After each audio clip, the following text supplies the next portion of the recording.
Regarde autour de toi. Tout le monde court après l'argent, mais personne ne sait où il s'enfuit. On passe nos journées à travailler pour remplir un compte qui se vide en un clic. Tu sais, pendant longtemps, j'ai cru que pour devenir riche, il fallait juste gagner plus. J'ai enchaîné les projets, cumulé les connaissances, et pourtant, mon compte restait désespérément bloqué. C'est le jour où j'ai arrêté de regarder ce qui entrait pour enfin fixer ce qui sortait que tout a changé. Aujourd'hui, l'information est partout. Tu as Claude, tu as ChatGPT pour te donner des théories. Mais l'IA n'a jamais ressenti le stress des fins de mois difficiles, et elle ne sait pas ce que ça fait de culpabiliser après un achat inutile. Moi je le sais, je suis passé par là, et c'est cette expérience humaine, cette réalité du terrain que je veux te partager. Robert Kiyosaki le répète souvent. Ce n'est pas combien d'argent tu gagnes qui compte, c'est combien d'argent tu gardes. En 2026, la société est programmée pour te dépouiller en silence à coups de micro-abonnements et de désirs fabriqués. Si tu n'arrêtes pas ces 11 dépenses, dans 10 ans, 20 ans, peut-être même toute ta vie, tu seras exactement au même endroit, peut-être encore pire. Alors installe-toi et regarde bien cette vidéo, car elle pourrait littéralement changer ta vie. Première dépense inutile. Les achats impulsifs, les achats sur un coup de tête ou comme j'aime l'appeler, les achats non planifiés. Regarde ton téléphone, là, tout de suite. Combien d'applications d'e-commerce ou de notifications de banque tu as reçues aujourd'hui? En 2026, le monde ne veut pas que tu deviennes riche. Le monde veut que tu consommes. Et pour ça, il a perfectionné une arme de destruction massive pour tes finances, l'achat impulsif. Robert Kiyosaki dit souvent qu'un actif remplit tes poches, alors qu'un passif les vide. Mais laisse-moi te dire une vérité que Kiyosaki ne vit pas au quotidien, mais que toi et moi, on ressent dans nos chairs. Aujourd'hui, la frontière entre un besoin et une impulsion a totalement disparu. Plus le monde se digitalise, plus nos émotions se monétisent. Plus les algorithmes deviennent intelligents, plus nos portefeuilles deviennent vulnérables. L'autre jour, j'étais fatigué après une longue journée de travail. Tu connais cette sensation? Ce moment exact où ta discipline baisse, où tu as juste envie d'une petite récompense. J'ai ouvert une application. En 3 clics, à cause d'une simple pub ciblée, j'ai acheté un gadget technologique dont je n'avais absolument pas besoin. Un truc qui, aujourd'hui, prend la poussière sur mon bureau. Quand j'ai cliqué sur acheter, je n'ai pas acheté un objet. J'ai acheté un shot de dopamine. J'ai acheté 5 minutes de fausse satisfaction pour compenser 12 heures de fatigue. On achète des vêtements neufs pour masquer un manque de confiance en soi, alors qu'on a besoin d'estime. On paye des abonnements hors de prix pour simuler un statut social, alors qu'on a besoin de connexions réelles. On cumule les objets technologiques pour se donner l'illusion d'être productif, alors qu'on a juste peur de passer à l'action. L'achat impulsif, ce n'est jamais une question de produit, c'est une question de vide émotionnel. Si tu tapes comment gérer son argent sur ChatGPT, l'IA va te sortir une liste froide. Faites un budget, attendez 48 heures avant d'acheter, calculez votre retour sur investissement. C'est théorique. C'est facile à dire quand on est un algorithme sans cœur qui ne ressent ni le stress des fins de mois, ni la pression sociale. La réalité, c'est que lorsque tu es devant ton écran à 23 heures, la théorie de Kiyosaki s'effondre face à ton envie de ressentir quelque chose. Les IA connaissent la règle, mais nous, on vit la lutte. Le pauvre voit un objet à 100 €, ressent une frustration et l'achète immédiatement pour calmer sa douleur, devenant ainsi esclave de son impulsion. Le riche voit un actif à 100 €, calcule le sacrifice et retarde son plaisir pour acheter sa liberté future, devenant ainsi maître de son destin. Chaque fois que tu cèdes à un achat impulsif, tu ne donnes pas seulement ton argent à une multinationale. Tu lui donnes tes heures de liberté, tu lui donnes les années de retraite anticipée que tu aurais pu t'offrir. Tu troques ton avenir contre un instantané de plaisir qui s'évapore avant même que le colis n'arrive chez toi. Je ne suis pas ici pour te faire la leçon ou te donner un cours de finance magistrale du haut d'un piédestal. Je te dis ça parce que je me bats contre les mêmes tentations que toi, chaque jour. En 2026, la vulnérabilité est notre seule force face à un système ultra connecté. Si tu veux appliquer la philosophie de Kiyosaki aujourd'hui, il ne s'agit pas de devenir un robot privatif. Il s'agit de comprendre le parallélisme entre ton compte en banque et ton état interne. Un esprit agité produit des dépenses chaotiques. Un esprit aligné produit des investissements stratégiques. La prochaine fois que tu t'apprêtes à cliquer sur valider le panier, arrête-toi, respire. Demande-toi si tu es en train d'acheter un outil pour construire ta liberté ou un pansement pour soigner ta frustration du moment. N'oublie jamais, la richesse ne commence pas avec l'argent que tu gagnes, elle commence avec les impulsions auxquelles tu décides de résister. Deuxième dépense inutile, les dépenses liées aux dettes non productives. On arrive au cœur du réacteur, le sujet qui fait le plus mal. Robert Kiyosaki a bâti tout son empire sur une distinction fondamentale, mais aujourd'hui, en 2026, la société a totalement perverti ce concept. Il y a la bonne dette et il y a la mauvaise dette. Ou plutôt, pour parler franchement, il y a la dette qui te libère et il y a la dette qui t'enterre. Si tu demandes à une IA de t'expliquer le concept, elle va te dire froidement: la dette non productive est un passif financier dont le coût de l'intérêt supérieur au rendement appauvrit l'emprunteur. Super. Merci le robot. Mais ce que l'IA ne ressent pas, c'est le poids de cette signature en bas du contrat. Ce qu'elle ne sait pas, c'est la boule au ventre que tu as chaque mois, le 5 du mois, quand le prélèvement tombe et que tu te rends compte que tu travailles pour le banquier, pas pour toi. Laisse-moi te partager une erreur qui m'a coûté des nuits de sommeil. Il y a quelques années, j'ai voulu faire comme tout le monde. J'ai voulu montrer que je réussissais. J'ai contracté un crédit pour m'offrir une voiture bien au-dessus de mes moyens. Une belle carrosserie, des options partout. Sur le moment, quand je roulais, je me sentais puissant. Je pensais que cette voiture disait au monde: « Regardez, j'ai réussi ». Mais la vérité, c'est qu'elle disait surtout: « Regardez, je suis esclave ». Chaque mois, l'argent qui partait dans ce crédit, c'était de l'argent que je n'investissais pas. C'était des opportunités que je laissais filer. J'étais pris au piège du parallélisme le plus destructeur de notre société moderne. On s'endette pour acheter des objets qui perdent de la valeur chaque jour, tout ça pour impressionner des gens qu'on n'aime même pas. On sacrifie notre liberté future pour un confort éphémère, tout ça par peur de paraître en retard par rapport aux autres. Kiyosaki a cette phrase gravée dans le marbre: « Les riches achètent des actifs en dernier, alors que la classe moyenne achète des passifs en premier. » En 2026, le piège est encore plus vicieux avec le crédit en un clic, le acheter maintenant, payer plus tard. On t'anesthésie la douleur de dépenser pour mieux t'enchaîner. Regarde attentivement le parallélisme flagrant entre la manière dont la dette te contrôle ou te propulse. C'est une ligne de crête très fine, et c'est là que se joue ton avenir financier. La dette non productive te pousse à travailler pour l'argent. Tu es obligé d'accepter ce boulot qui te stresse, d'endurer ce manager qui te manque de respect parce que tu as des traites à rembourser. Tu vends ton temps présent pour payer tes erreurs passées. La dette productive pousse l'argent à travailler pour toi. Tu utilises l'argent de la banque pour acquérir un bien immobilier ou une entreprise qui génère des revenus. Tu utilises le temps des autres pour construire ta liberté future. Quand tu payes des intérêts sur une mauvaise dette, tu finances la richesse de quelqu'un d'autre. Tu es le carburant du système. Tu acceptes de troquer tes rêves profonds contre la validation éphémère d'avoir un bel objet entre les mains. Je ne te dis pas ça pour te culpabiliser si tu as un crédit sur le dos aujourd'hui. On s'est tous fait avoir. Le marketing moderne est une machine de guerre psychologique contre laquelle il est dur de lutter seul. Moi-même, j'ai dû revendre cette voiture à perte pour retrouver mon souffle et ma dignité financière. Ça a été un coup dur pour mon ego, mais ça a été le meilleur choix de ma vie. Le jour où j'ai soldé cette dette, j'ai eu l'impression de sortir la tête de l'eau après une apnée de plusieurs années. J'ai compris un parallélisme ultime.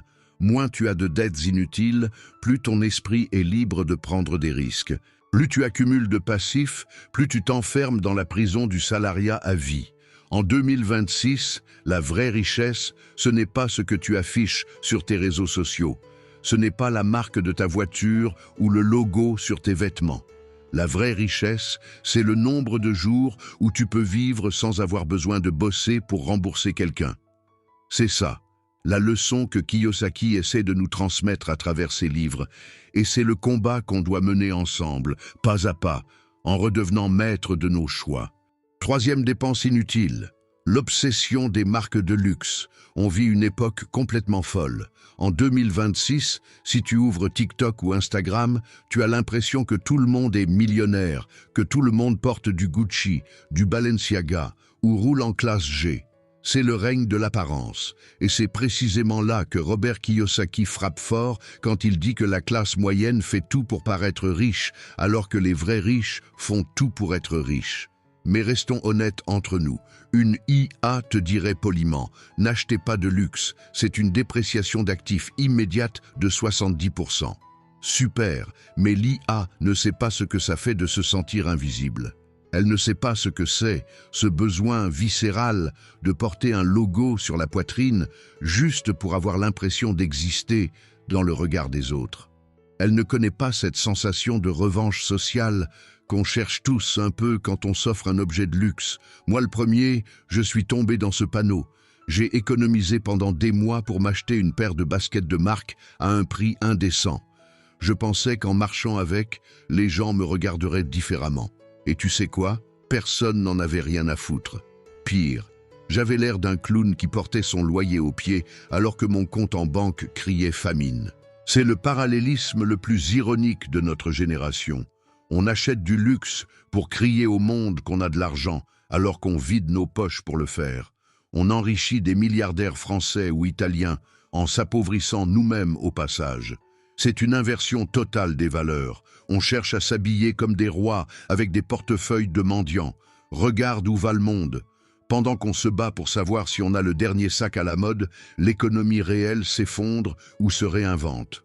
On est dans un parallélisme permanent entre l'illusion et la réalité. D'un côté, on a une jeunesse connectée qui dépense des fortunes dans des pixels et des fringues pour briller sur un écran. De l'autre, on a des investisseurs discrets qui rachètent des terres, de l'or et des entreprises en restant habillés en t-shirt noir à 10 €. Le luxe moderne, c'est le piège à ras des pauvres. C'est l'outil ultime créé par le système pour confisquer le capital de ceux qui essaient de s'en sortir. Tu crois acheter du prestige? Tu achètes juste ta place dans la matrice. Si tu veux appliquer Kiyosaki aujourd'hui, il faut inverser le parallélisme dans ta tête. Le faux riche a besoin que sa montre brille pour que sa valeur personnelle existe.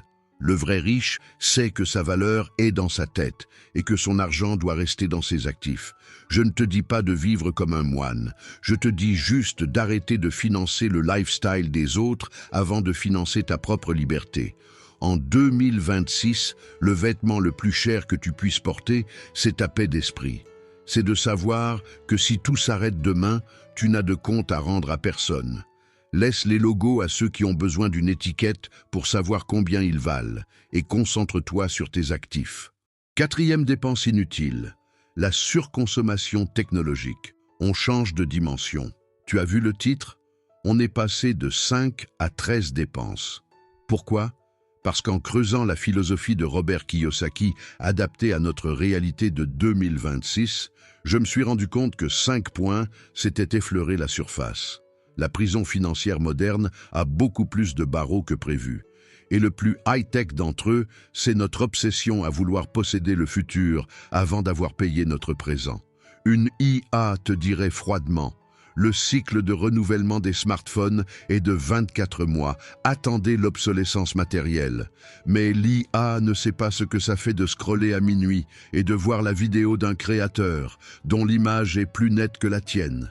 Elle ne ressent pas ce sentiment de honte invisible quand tu sors ton téléphone d'il y a 3 ans devant tes potes. Elle ne comprend pas la frustration d'un créateur ou d'un entrepreneur qui se dit « Si mes projets n'avancent pas, c'est parce que ma machine n'est pas assez puissante. » Moi, le premier, j'ai plongé la tête la première dans cette illusion. L'année dernière, j'ai changé d'ordinateur et de téléphone. J'ai pris le processeur dernier cri, l'écran ultra fluide, l'option avec le plus de gigas.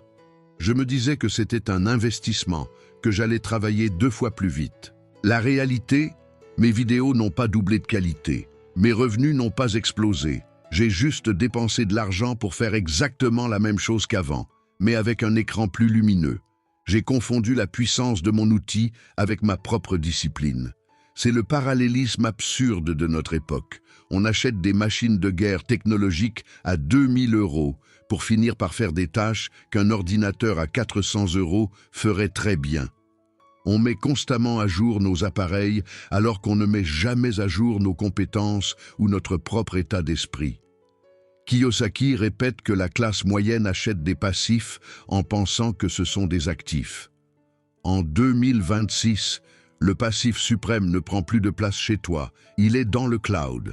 D'un côté, tu as l'illusion de la modernité, le dernier téléphone, la montre connectée qui calcule ton stress, l'abonnement à la fibre ultra rapide et les 3 outils d'IA Premium payés au mois. De l'autre, tu as la réalité de ton compte bancaire, une hémorragie silencieuse de 15 € par-ci, 30 € par-là. Des micro-esclavages digitaux qui, mis bout à bout, représentent le capital que tu aurais dû placer dans un actif réel. Tu n'as pas besoin du dernier modèle pour créer du contenu, pour lancer ton business ou pour gérer tes finances. L'outil ne fait pas l'artisan. Si on veut être libre aujourd'hui, il faut faire sauter ce parallélisme destructeur.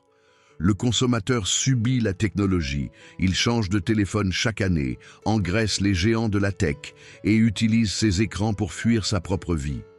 L'investisseur utilise la technologie, il pousse ses machines jusqu'au bout, refuse de céder au marketing de la nouveauté et utilise ses écrans comme des armes de production massive pour acheter sa liberté. La prochaine fois qu'une notification te dit que le nouveau modèle est disponible, rappelle-toi que la seule mise à jour qui compte pour ton compte en banque, c'est celle de ta résistance au marketing. Éteins l'écran, garde ton vieux modèle et mets cet argent là où personne ne pourra te le voler. Dans tes actifs. 5e dépense inutile. Les jeux d'argent et la culture du gain facile. On s'attaque à la plus grande drogue financière de notre époque. En 2026, avec les applications de paris sportifs en un clic, les casinos en ligne accessibles depuis ton lit et cette culture du 100 $ pour en gagner 10 000 qui sature nos réseaux, le jeu d'argent est devenu le fléau invisible de la classe moyenne. Robert Kiyosaki le répète. La pauvreté se transmet par la mentalité, pas par le manque de chance. Mais parlons franchement, d'humain à humain. Une IA te sortirait des statistiques froides. La probabilité de gagner au loto est de 1 sur 19 millions. Les jeux de hasard ont une espérance mathématique négative. Super. Mais l'IA n'a jamais ressenti cette décharge d'adrénaline quand ton équipe mène à la 89e minute. Elle ne connaît pas le désespoir d'une fin de mois difficile, ce moment où tu te dis « si ce ticket passe, tous mes problèmes disparaissent d'un coup ». Elle ne comprend pas que le jeu, ce n'est pas un calcul de probabilité, c'est un cri de secours financier. J'ai connu cette illusion. J'ai déjà mis de l'argent sur un pari en me disant que je connaissais le football ou dans un actif ultra spéculatif en espérant le coup de chance. Et quand tu perds, ce n'est pas juste l'argent qui s'en va. C'est ton estime de toi qui s'effondre. Tu te sens bête, tu te sens volé, et pourtant, tu y retournes. Pourquoi? Parce que le système a hacké ton cerveau pour te faire croire que la richesse est une loterie, alors que c'est une construction. On passe des heures à analyser des statistiques de match ou des courbes de même coin, alors qu'on ne passe pas 1 heure par mois à analyser notre propre compte en banque. On donne notre argent durement gagné à des plateformes milliardaires sur un coup de tête, alors qu'on hésite des mois avant de mettre 50 $ dans un livre ou une formation pour se développer. En 2026, le piège s'est déguisé. Ce ne sont plus seulement les tickets de grattage au bureau de tabac, ce sont les influenceurs qui te vendent des canaux Telegram de signaux ou des méthodes miracles. On vit dans un parallélisme permanent entre l'esclavage de la chance et la maîtrise du destin. D'un côté, le pauvre mise sur le hasard. Il attend le coup de chance, le prince charmant financier, le ticket vert qui va le sortir de la misère.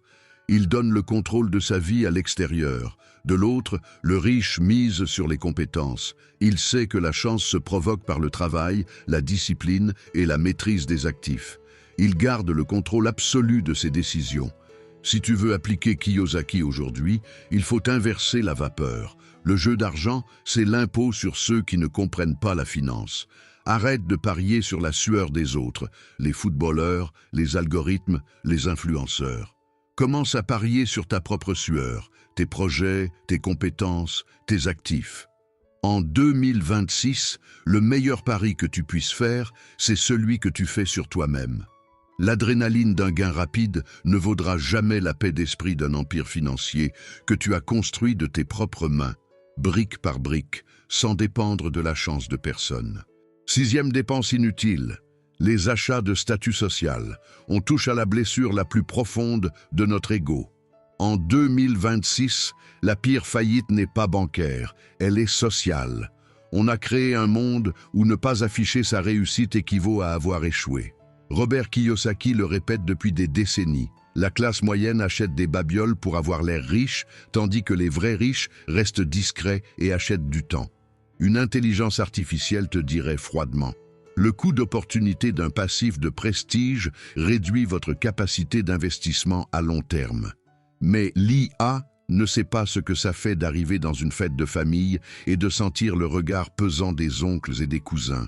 Elle ne sait pas ce que c'est, cette humiliation silencieuse de conduire une vieille voiture quand ton ancien pote de lycée vient de s'acheter le dernier modèle. L'IA ne comprend pas que parfois, on achète des choses dont on n'a rien à foutre, juste pour ne pas avoir l'air d'être le laissé-pour-compte de la bande. Moi aussi, j'ai voulu jouer à ce jeu-là. J'ai déjà payé des additions astronomiques au restaurant juste pour le plaisir de poser ma carte sur la table avec assurance. J'ai déjà choisi un logement ou des sorties, non pas parce qu'il me rendait heureux, mais parce qu'il rendait bien en photo, parce qu'il projetait l'image de quelqu'un qui monte. Et tu sais ce qui se passe quand le rideau tombe? Tu te retrouves seul chez toi, face à un écran bancaire dans le rouge, à réaliser que tu as payé le respect de gens qui s'en foutent totalement de toi. On dépense l'argent qu'on n'a pas pour impressionner des gens qu'on n'aime pas. On sacrifie la paix de notre esprit pour acheter l'admiration de gens qui nous oublieront demain. En 2026, le statut social est devenu un produit de consommation courante. On loue des jets privés pour des séances photos, on achète des faux abonnés, on s'endette pour des mariages pharaoniques. Regarde ce parallélisme entre l'illusion du statut et la réalité du patrimoine. Le faux riche a besoin du regard des autres pour se sentir exister. Sa maison est immense, mais hypothéquée. Sa voiture est louée. Sa vie est un décor de cinéma prêt à s'effondrer au moindre coup de vent économique. Le vrai riche n'a rien à prouver à personne. Il s'habille simplement, conduit un véhicule standard, mais possède les appartements dans lesquels les autres paient un loyer. Sa liberté est invisible, mais elle est totale. Si on veut appliquer Kiyosaki aujourd'hui, il faut accepter de passer pour un pauvre aux yeux des ignorants. C'est le prix à payer pour devenir réellement libre. Inversons le parallélisme. Laisse les autres accumuler les symboles extérieurs de richesse pour masquer leurs dettes. Accumule les actifs silencieux qui construiront ta sécurité et celle de tes proches. La prochaine fois que tu ressentiras le besoin d'acheter quelque chose uniquement pour marquer des points socialement, pose-toi la question: est-ce que tu construis un empire ou est-ce que tu finances une illusion? En 2026, le statut le plus luxueux que tu puisses t'offrir, c'est de n'avoir besoin de l'approbation de personne pour savoir ce que tu vaux. Septième dépense inutile. Les dépenses excessives en matière de mode de vie, l'illusion de la belle vie. Je vous vois, et pour être tout à fait honnête, je me vois en vous il y a quelques années. Cette manie qu'on a de vouloir vivre comme des millionnaires, alors que notre compte en banque est en train de rendre l'âme en soins intensifs. En 2026, on a poussé le vice à son paroxysme. Les restaurants gastronomiques ou branchés plusieurs fois par semaine, les soirées en boîte de nuit à payer des bouteilles hors de prix pour l'ambiance, les gadgets technologiques dernier cri dans la poche, et ces fameuses vacances Instagram-friendly où l'important n'est pas de se reposer mais de prouver qu'on y était. On s'offre des expériences luxueuses, comme si demain n'existait pas. Comme si l'avenir était un problème pour le futur nous, et que le nous actuel méritait bien de flamber. Si tu demandes à ChatGPT ou à Claude un avis là-dessus, l'IA va te sortir une réponse bien propre, bien polie. Il est recommandé de maintenir un taux d'épargne de 20% et de limiter les dépenses discrétionnaires pour optimiser votre reste à vivre. Mais l'IA ne sait pas ce que c'est que de ressentir cette immense lassitude du dimanche soir. Elle ne comprend pas ce besoin viscéral de s'enfermer dans une bulle de champagne ou de s'évader à l'autre bout du monde le temps d'un week-end juste pour oublier qu'on déteste notre quotidien. Les algorithmes n'ont pas de vide existentiel à combler. Nous, si.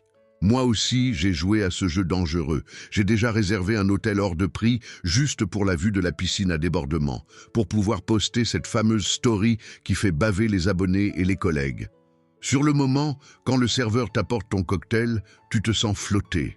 Tu as l'impression d'avoir craqué le code, d'appartenir à cette élite qui croque la vie à pleines dents. Mais le retour sur Terre est d'une violence extrême.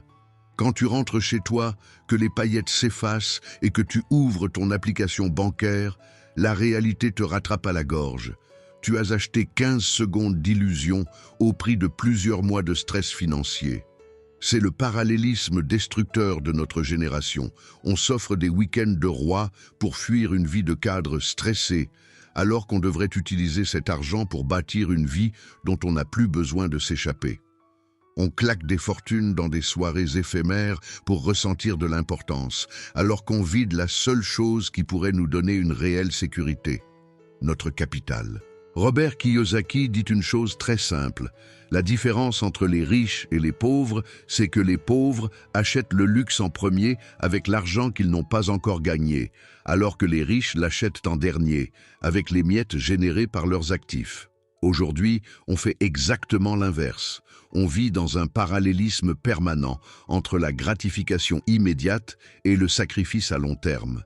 D'un côté, tu as le mode de vie cigale. Tu vis au jour le jour, tu accumules les dîners chics, les abonnements, les sorties, et tu te répètes que la vie est courte. Résultat, tu passes ta vie à travailler pour payer les factures du mois dernier. De l'autre, tu as le mode de vie investisseur. Tu acceptes de vivre en dessous de tes moyens pendant quelques années, tu gardes un train de vie simple et tu injectes chaque centime disponible dans des actifs. Résultat, ce sont tes investissements qui finissent par te payer tes restaurants et tes vacances, sans que tu n'aies jamais à lever le petit doigt. Redescendre sur terre pour mieux s'élever. Je ne suis pas en train de te dire qu'il faut manger des pâtes à l'eau dans le noir jusqu'à tes 50 ans. Je te dis juste d'arrêter de simuler une richesse que tu n'as pas encore construite.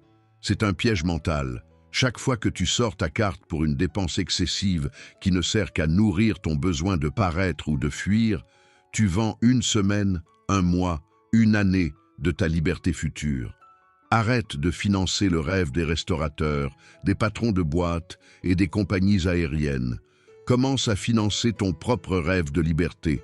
En 2026, le vrai luxe, ce n'est pas d'être assis à la table la plus chère d'un club huppé en te demandant si ta carte va passer. Le vrai luxe, c'est de regarder ton compte en banque, de savoir que tes arrières sont assurées et de ressentir cette paix profonde qu'aucune story Instagram ne pourra jamais acheter. 8e dépense inutile, les mauvaises habitudes de consommation, cigarettes, alcool, tabac. On va parler d'un sujet qui pique, un sujet qui touche directement au corps et au portefeuille. En 2026, on parle beaucoup d'inflation, du coût de la vie qui augmente, mais on oublie trop souvent l'inflation qu'on s'inflige à soi-même tous les jours au bureau de tabac ou au rayon alcool. La cigarette, la vape, les verres à répétition en fin de semaine. Robert Kiyosaki dit toujours que notre plus grand actif, c'est notre esprit et notre corps. Si tu détruis ton actif principal, comment veux-tu construire des actifs financiers? Si tu demandes à une IA de te calculer l'impact de la cigarette sur tes finances, elle va te faire une feuille Excel froide. À raison d'un paquet par jour à 12 €, vous dépensez 360 € par mois, soit 4 320 € par an, qui, placé à un taux de 7%, représenterait, c'est mathématique, c'est propre. Mais l'IA ne sait pas ce que c'est que de trembler quand le paquet est vide. Elle ne sait pas ce que c'est que cette sensation de stress intense après une mauvaise journée, où la seule chose qui te calme, c'est cette taffe de fumée ou ce verre d'alcool pour décompresser. L'IA n'a pas de poumons qui brûlent, ni d'anxiété à apaiser. Nous, on vit cette béquille psychologique au quotidien. Moi aussi, j'ai eu mes dérives. J'ai connu ces périodes de stress où chaque fin de semaine était une excuse pour boire et oublier la pression, où la consommation devenait un automatisme pour anesthésier la fatigue. Tu crois que tu t'offres un moment de détente, mais la vérité, c'est que tu paies une entreprise milliardaire pour qu'elle détruise ta santé en échange de ton argent. On passe 8 heures par jour à détruire sa santé au travail pour gagner de l'argent. On passe nos soirées à dépenser cet argent dans des produits qui détruisent notre santé. On tourne en boucle dans un système où l'on paie pour se détruire, puis où l'on devra payer plus tard pour essayer de se réparer. Regarde la différence de trajectoire entre l'esclave de ses habitudes et le maître de sa discipline. Le consommateur accro brûle son capital en fumée et en bouteilles. Il dépense des milliers d'euros chaque année, fatigue son corps, diminue son énergie pour travailler sur ses projets et enrichit l'État et les multinationales. L'investisseur conscient réinjecte cette énergie et cet argent dans son avenir. L'argent du paquet ou du verre devient une action en bourse, une mensualité de crédit immobilier ou l'achat d'un livre. Son corps reste affûté, son esprit reste clair et sa capacité à créer de la valeur est démultipliée. Kiyosaki ne te dit pas d'avoir une vie ennuyeuse sans aucun plaisir. Il te dit de choisir tes dépendances. Quitte à être accro à quelque chose, sois accro à la liberté. Sois accro à voir tes investissements grimper. Arrête de chercher la dopamine rapide qui te vide les poches et embrume ton cerveau. Recherche la dopamine à retardement qui vient de la fierté de voir ton empire financier se construire. En 2026, la vraie rébellion, ce n'est pas de fumer ou de boire pour faire comme tout le monde en boîte de nuit. La vraie rébellion, c'est d'avoir un corps sain, un esprit lucide et un compte en banque qui grandit pendant que les autres consument leur vie et leur argent dans l'illusion d'un soulagement temporaire. 9e dépense inutile. Les dépenses excessives liées au logement, la prison de pierre. On touche au plus gros morceau de ton budget, le dindon de la farce de notre vie d'adulte. En 2026, avec la crise immobilière qui s'éternise et l'inflation des loyers, le logement est devenu le premier poste d'appauvrissement de la classe moyenne. Je vois tellement d'entre vous s'entêter à payer des loyers astronomiques, des sommes qui dépassent largement le tiers ou la moitié de leurs revenus, juste pour habiter dans un quartier branché ou afficher une belle adresse. Vous vivez dans des endroits qui ne valent même pas la peine d'être vécus par rapport à ce que vous gagnez réellement. Vous vous saignez pour les 4 murs d'un propriétaire. Une IA te dirait froidement, le taux d'effort immobilier ne doit pas excéder 33% de vos revenus nets pour préserver votre capacité d'épargne. Mais l'IA ne sait pas ce que ça fait de rentrer fatigué le soir et de vouloir juste se sentir fier de l'endroit où l'on vit. Elle ne comprend pas la peur d'être jugé par ses proches si on déménage dans un quartier plus modeste ou plus excentré. L'IA n'a pas d'ego à loger, elle vit dans un serveur. Nous, on vit avec la pression sociale de devoir habiter un certain standing pour avoir l'air d'avoir réussi. Moi aussi, j'ai voulu jouer les grands seigneurs. J'ai déjà signé un bail pour un appartement magnifique qui me bouffait une part immense de mes revenus à l'époque. Les premiers jours, tu es fier, tu invites tes potes, tu as l'impression de peser dans le game. Mais au bout de 3 mois, quand tu réalises que tu passes tes journées à courir après l'argent, à accepter des projets stressants et à sacrifier tes week-ends juste pour pouvoir payer le loyer de ce fameux bel appart, tu comprends le piège. Tu ne possèdes pas un bel endroit, c'est l'endroit qui te possède. C'est le parallélisme le plus ironique du rêve immobilier actuel. On s'endette ou on paie une fortune pour un logement spacieux et luxueux, pour finir par passer 12 heures par jour dehors à travailler pour pouvoir se le payer. On sacrifie notre liberté financière pour un confort statique, alors que la vraie richesse consiste à être libre de bouger où l'on veut. Robert Kiyosaki s'est fait huer par le monde entier lorsqu'il a écrit que ta résidence principale n'est pas un actif, c'est un passif, parce qu'elle sort de l'argent de ta poche chaque mois. En 2026, c'est encore plus vrai. La classe moyenne utilise son argent pour loger son ego. Elle veut le plus grand espace possible tout de suite, s'enchaîne à un loyer ou un crédit lourd et n'a plus un centime pour investir. Elle travaille pour les pierres d'un autre. L'investisseur utilise son argent pour loger ses actifs. Il accepte de vivre dans un espace plus modeste, de réduire son train de vie au strict minimum et utilise la différence pour acheter des appartements qu'il met en location. Il laisse les autres payer ses actifs. Je ne te dis pas d'aller vivre sous un pont. Je te dis de regarder la réalité en face. Est-ce que l'adresse sur ta carte d'identité vaut le coup que tu restes esclave de ton boulot pendant les 10 prochaines années? Arrête de penser qu'un grand logement fait de toi quelqu'un de grand. Accepte de vivre petit un temps pour pouvoir construire un empire financier géant. Réduis tes dépenses de logement, change de quartier s'il le faut. Retourne un temps dans un espace plus humble si cela te permet de respirer. En 2026, la vraie sécurité, ce n'est pas d'avoir une vue imprenable depuis une fenêtre dont tu ne peux payer le loyer qu'au prix de ta santé mentale. C'est d'avoir un espace simple, mais d'avoir un compte en banque tellement solide qu'il te permet de regarder l'avenir avec un sourire serein. 10e dépense inutile. Les dépenses liées aux loisirs et au divertissement coûteux, l'anesthésie payante. On entre dans la catégorie des récompenses. En 2026, le divertissement est devenu une industrie de pillage de masse pour ton portefeuille. Les passes pour les festivals à des prix indécents, les places de concert au premier rang pour vibrer 2 heures, les parcs d'attractions qui te coûtent la moitié d'un salaire pour un week-end, ou les abonnements premium à toutes les plateformes de streaming pour ne rien rater. Robert Kiyosaki dit souvent que la classe moyenne utilise son temps libre pour dépenser de l'argent, tandis que les riches l'utilisent pour acquérir des compétences et créer de la valeur. Si tu demandes à Claude ou ChatGPT une formule là-dessus, l'IA va te pondre un paragraphe bien poli. Allouez un budget loisir maximal de 5 à 10% de vos revenus pour maintenir un équilibre psychologique sain. C'est gentil, mais l'IA ne sait pas ce que c'est que de se sentir vidé après une semaine de 45 heures. Elle ne comprend pas cette envie d'acheter un ticket de concert hors de prix juste pour ressentir une étincelle, pour avoir l'impression de vibrer et d'oublier la routine du métro boulot dodo. L'IA n'a pas besoin de s'évader. Elle ne s'ennuie jamais. Nous, si. Je connais ce piège par cœur. Il y a quelques années, dès que je me sentais stressé ou frustré par mes projets qui n'avançaient pas, ma solution était de fuir. Je m'achetais un week-end d'escapade coûteux, je claquais de l'argent dans des activités à sensation, ou je m'enfermais dans le gaming haut de gamme. Sur le moment, tu oublies tout. Tu es déconnecté. Mais le lundi matin, la réalité n'a pas bougé d'1 millimètre. Pire, ton compte bancaire est plus léger et tu as encore plus de pression qu'avant.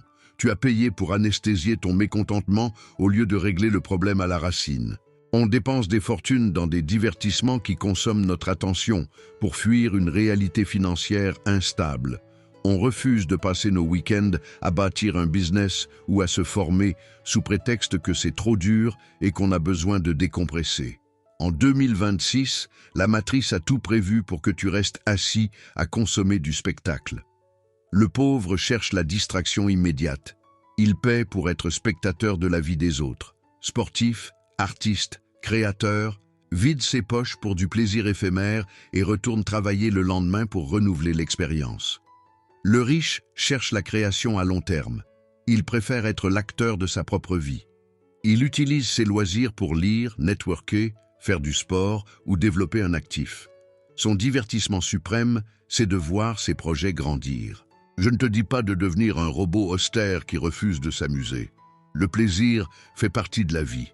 Mais en 2026, pose-toi la question. Est-ce que tes loisirs te construisent ou est-ce qu'ils te maintiennent prisonnier? Arrête de payer pour des distractions qui t'endorment. Trouve du plaisir dans les actions qui te réveillent et te libèrent. Réduis ces dépenses de divertissement artificiel. Apprends à apprécier les plaisirs simples et gratuits. Et utilise le reste de ton capital et de ton énergie pour créer tes propres sources de revenus. Le jour où tu n'auras plus besoin de fuir ta vie, tu n'auras plus besoin de payer pour qu'on te divertisse. 11e dépense inutile, les dettes à la consommation, le crédit cancer. Tu te demandes sûrement pourquoi on reparle de dettes alors qu'on a déjà évoqué les dettes non productives au point numéro 2. C'est parce qu'en 2026, la dette à la consommation a muté. Elle n'attend plus que tu ailles voir ton banquier en costume pour signer un dossier. Elle s'est glissée directement dans ton parcours d'achat, déguisée en options, payées en 4 fois sans frais, en microcrédits instantanés sur tes applications préférées ou en cartes de fidélité de grands magasins qui te poussent au découvert. Robert Kiyosaki appelle cela le piège absolu des rats. Emprunter de l'argent pour acheter des choses qui ne génèrent aucun revenu et qui perdent leur valeur à la minute où tu passes la caisse. Si tu demandes à une IA de t'expliquer le problème, elle va te sortir une analyse froide sur le taux d'intérêt annuel effectif global, TAEG, et le coût du crédit. Mais l'IA ne sait pas ce que c'est que de recevoir ce SMS de relance un mardi matin. Elle ne comprend pas cette sensation d'étouffement quand tu réalises que la moitié de ton salaire de ce mois-ci est déjà vendue pour payer le canapé, le voyage ou le reconditionné de l'année dernière. L'IA ne ressent pas la honte d'avoir hypothéqué son futur pour un caprice passé. Nous, si. J'ai fait cette bêtise. J'ai déjà succombé au payé en plusieurs fois pour m'offrir un voyage que je ne pouvais pas me payer cash. Sur le moment, tu te dis « c'est bon, ça ne fait que 50 € par mois, c'est transparent ». Mais la transparence devient vite une opacité totale quand tu cumules 3, 4, 5 microcrédits. Tu as l'impression d'avoir du pouvoir d'achat alors que tu es juste en train de vider ton réservoir d'avenir. On utilise le crédit pour s'offrir une vie qu'on ne peut pas s'offrir, pour donner l'illusion qu'on est à l'aise. On détruit notre capacité réelle à s'enrichir en donnant chaque mois nos intérêts à ceux qui possèdent le capital. Tu crois que tu achètes un objet à crédit? Non, tu vends ton temps de vie futur au rabais. En 2026, le système a tout intérêt à ce que tu vois ton salaire comme une somme de mensualité disponible plutôt que comme un capital à investir. Le consommateur piégé achète le prix par mois. S'il voit une pub pour une télé à 30 € par mois, il se dit qu'il a les moyens de se l'offrir. Il accumule les chaînes invisibles. L'investisseur libre achète le prix total en cash. S'il n'a pas l'argent pour acheter l'objet 3 fois sans impacter ses finances, il considère qu'il n'a pas les moyens. Il garde son argent pour acheter des actifs qui, eux, lui paieront ses objets plus tard. Je ne suis pas là pour te juger, le marketing de 2026 est conçu par des psychologues pour briser tes défenses. Mais il est temps de te réveiller. Si tu veux appliquer Kiyosaki, tu dois déclarer la guerre au microcrédit. Arrête de prêter allégeance aux banques de consommation pour des plaisirs immédiats qui se dévaluent. Deviens ton propre créancier en économisant d'abord et en achetant que ce qui te rapporte de l'argent. La prochaine fois qu'un site te propose de diviser ton paiement, refuse. Ne donne pas ton indépendance pour un confort temporaire.